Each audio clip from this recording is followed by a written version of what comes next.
আজকে কিন্তু একদম কম তেলে প্রোটিনযুক্ত দারুণ সুস্বাদু খাবারের রেসিপি তোমাদের সাথে শেয়ার করব।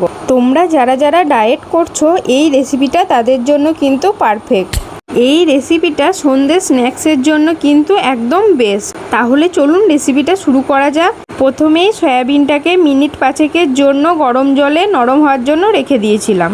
সয়াবিনগুলো নরম হয়ে গেলে গরম জল থেকে চিপে চিপে মিক্সিং জারে দিয়ে পেস্ট করে নেব। পেস্ট করার সময় কিন্তু একটুও জল অ্যাড করবেন না, তাহলে নরম হয়ে যাবে। এরকম টান টান রাখতে হবে। এরপর আরেকটা পেস্ট বানিয়ে নেব। তার জন্য দেবো একটা গোটা পেঁয়াজ, কয়েক কোয়া রসুন, আদা কুচি আর লঙ্কা। এটার কিন্তু মিহি পেস্ট হবে না, একটু গোটা গোটা রাখতে হবে। এরপর পেস্টটা সয়াবিনের মধ্যে দিয়ে দেবো। এখানে আপনারা চাইলে পেঁয়াজটা নাও বেটে দিতে পারেন, পেঁয়াজ কুচিও অ্যাড করতে পারেন। এবার দেব ভাজা মশলা, দেব নুন, কাশ্মীরি লঙ্কা গুঁড়ো, চিলি ফ্লেক্স আর ধনেপাতা কুচি। এবার ভালো করে সব মিক্সড করে নিতে হবে।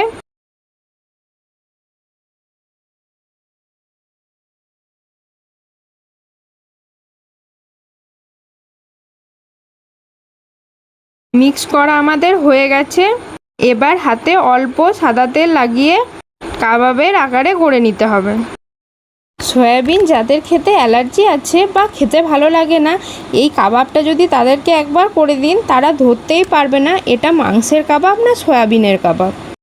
আর মাংসের কাবাব করতে গেলে তো মাংস বাটাবাটি অনেক ঝামেলা, তার থেকে এইটা কিন্তু খুব সহজ একটা রেসিপি। এবার কাবাবগুলোকে ফ্রাই করে নেব। খুব অল্প তেলে ফ্রাই হবে। তেলটা ভালো করে গরম হলে কাবাবগুলো ছেড়ে দিতে হবে। কাবাবগুলো যখন একটু হার্ড হয়ে যাবে, কাবাবগুলোর ওপরে সাদা তিল ছড়িয়ে দেবেন। এবারে ওই কাবাবগুলিকে 2-3 মিনিটের জন্য রেখে দিয়ে একে একে কাবাবগুলো সব উল্টে দেবো। এপিঠ ওপিঠ ভালো করে সেঁকে নিলেই আমাদের সয়া কাবাব রেডি। এটা কিন্তু সন্ধ্যে স্ন্যাক্স বা ডিনারের জন্য পারফেক্ট রেসিপি। এবার এটার সাথে খাওয়ার জন্য একটা চাটনি বানিয়ে নেব।